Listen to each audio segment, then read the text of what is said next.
So this is called the Atrium. So if anybody has anybody been here before? No. No one. Okay. So I came in Ramadan during the last 10 days, and this whole space converted into a massive iftar picnic, basically, at iftar time. It was a beautiful, beautiful time. But this is actually Italian marble. So it comes from Italy, and there's a Professor Keith Critchlow, who is an Islamic geometer. He's a professor at the Traditional Arts Institute in London. He has made all the geometric designs. So this is a very popular Islamic design, and as you'll see, it will be repeated throughout the building. There's this two square. Can you see the two squares on top of each other? Yeah. So this kind of star-like shape of the two squares which intersect like that is a design that you will see repeated again and again throughout the masjid itself. So this design is called the breadth of the compassionate, and the symmetry and the perfection of the shapes kind of indicates the kind of the patterns that we find in nature, but also this idea of a design that is created. But the two squares coming together is also an indication of how heaven and earth intersecting, and that's our life, isn't it? It's our relationship with heaven, with our life on earth, and so that kind of repeats throughout the structure as well. So you will see this a lot throughout the masjid itself. Okay, so if we go over and look at the cafe area that is being built at the moment. So as a community conscious building, we want to encourage people to use this as a community space as well. You can look through the window, feel free to look inside as well. So the plan is for this space to have about 100 seats. There will be a cafe area where food will be provided. There's an industrial-sized kitchen already fitted there that was used during Ramadan in part. And this is the space where where people who might not be interested in the religious function of the building, they can come, have a cup of coffee, have a sandwich, and kind of enjoy the space as a community space as well. So that's the kind of the outward-looking, inclusive nature of the masjid as well, where they can use this space as a place where people might want to meet and have conversations maybe about Islam and the building itself. So it's nice that it's already been used outside, but it's not up and running just yet. So this is the cafe space. And so because of the nature of the Cambridge city, with the world-renowned university, stone's throw away from here, lots of international interest in the mosque itself. So 2/3 of the £23 million that it took to build the building came from Turkish donations, from businesses and from government. So 2/3 of all donations, and then over 10,000 individual donations worldwide, as well as obviously lots of work locally as well to build the building. So we've had delegations from the university come, we've had international scholars wanting tours. There's a group of 60 Dutch people who are coming this afternoon who want to have a look at the mosque as well. There's a trade council coming this afternoon for another tour. So there's lots of interest in the building. The first day that I did my tours here, I had 3 architects from around the world who were interested in just the architecture of the building itself. So as you can see for yourselves, it's a very special building, not just because of its religious function, but because of the thought that's gone into the structure of the building itself.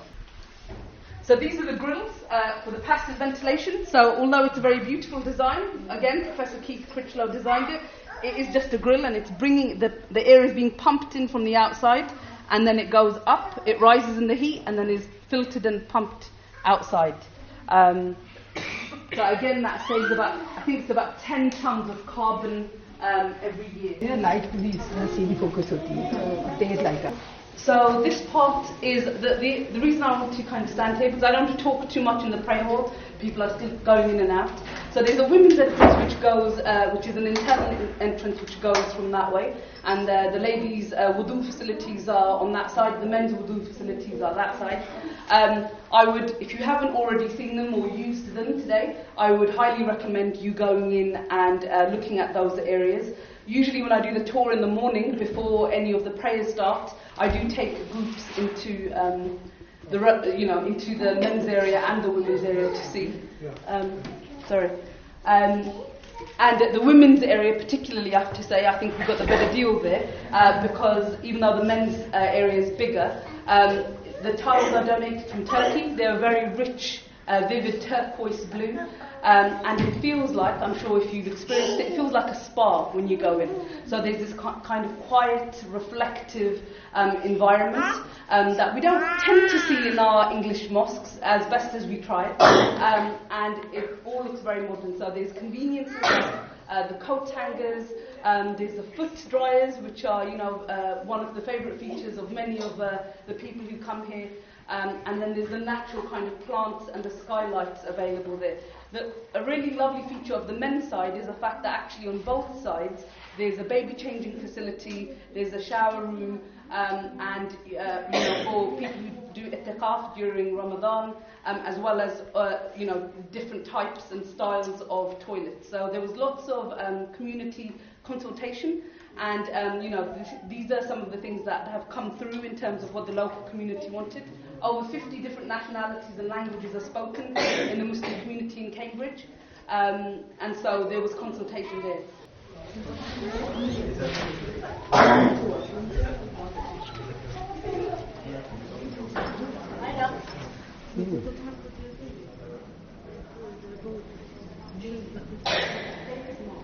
There is a PA system which is controlled by the Imam's iPad, and so there is a sound system, but the sound also travels as well. So I think one of the first things that I noticed when I first came into this hall is how high the roof is. Okay, and it feels like you've entered a different type of space. It's very, very tall, and it kind of lifts your spirits a little bit when you walk in there.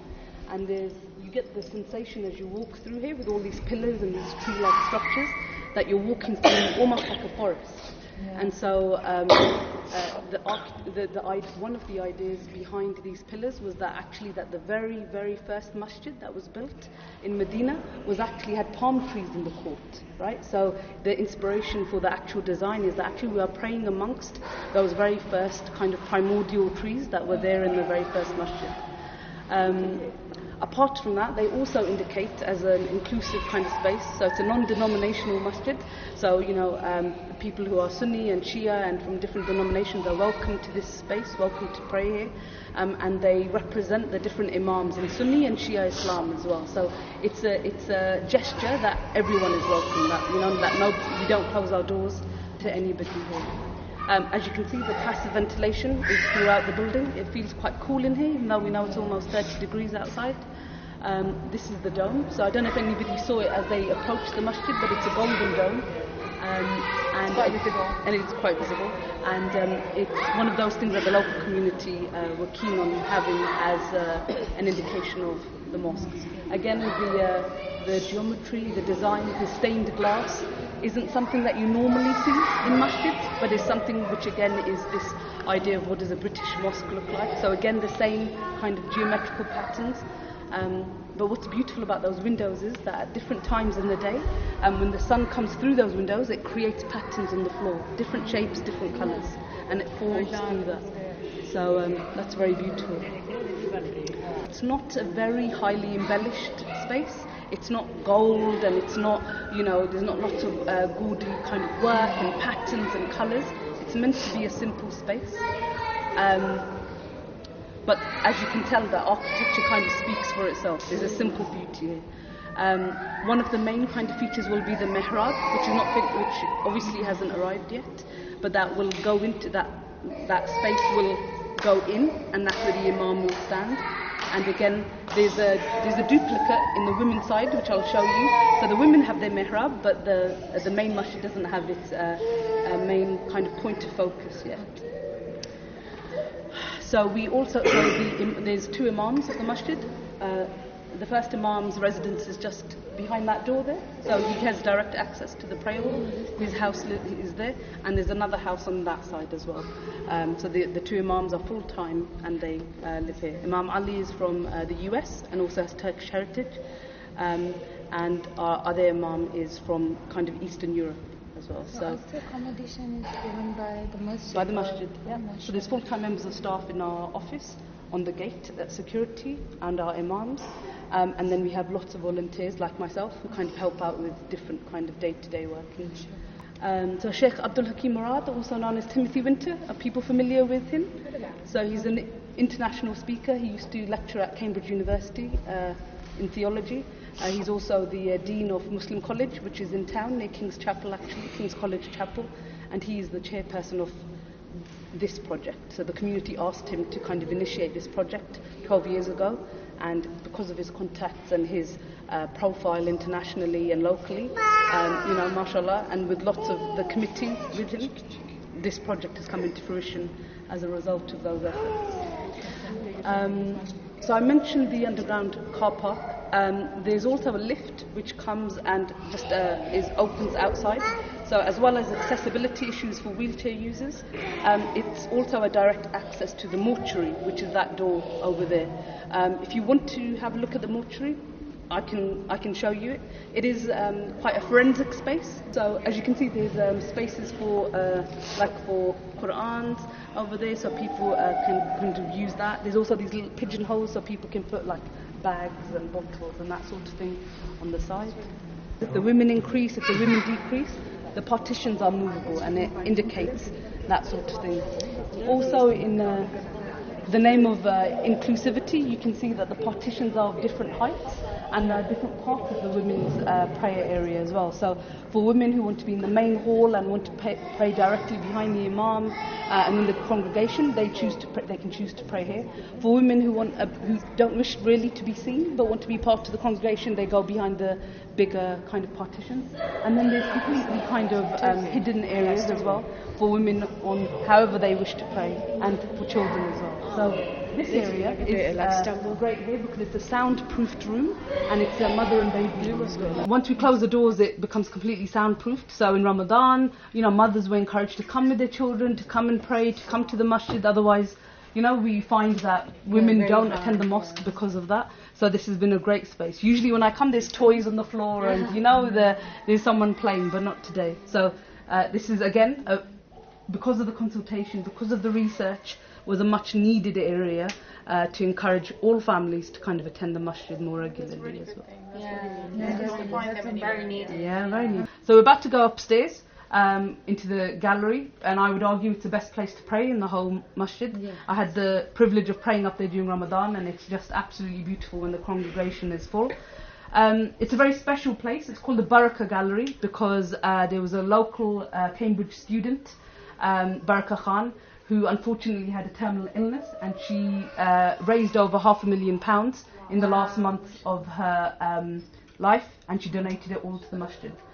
So it's known as the Baraka Gallery in her honour because she did so much for the masjid itself. So we'll go upstairs.